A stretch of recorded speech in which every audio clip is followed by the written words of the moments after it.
নমস্কার, welcome to পছন্দের রান্নাঘর। পছন্দের রান্নাঘরে আপনাদের সকলকে স্বাগত জানাই। আজকে আমি জিভে জল আনা একটি ভিডিও আপনাদের সাথে শেয়ার করব। আজকে আমি তৈরি করব কাঁচা আম মাখা। কি শুনে জিভে জল চলে এলো না? আম মাখা তৈরির জন্য সবার প্রথমে আমি দুটো কাঁচা আম নিয়েছি। তারপর আমি সেটাকে ভালো করে জল দিয়ে ধুয়ে নিয়েছি। ধুয়ে আমটাকে ভালো করে খোসা ছাড়িয়ে নেব।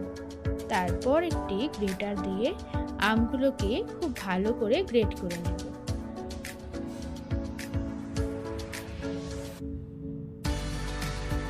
দেখুন, আমি খুব ভালোভাবে আমগুলোকে গ্রেট করে নিচ্ছি।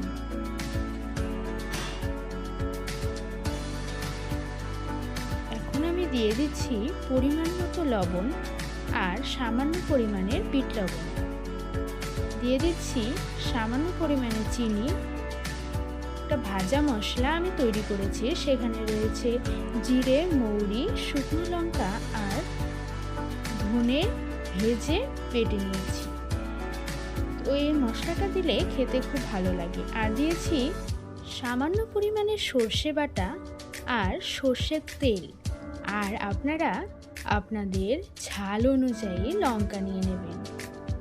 অনেকে শুকনো লঙ্কা দিয়েও মেখে নেয়, কিন্তু আমার কাঁচা লঙ্কার সেন্টটাই আম মাখার সাথে খুব ভালো লাগে। দেখতে দেখতে আম মাখা তো তৈরি হয়ে গেল। এখন আপনারা বলুন, ভিডিওটি দেখে কার কার জিভে জল এলো?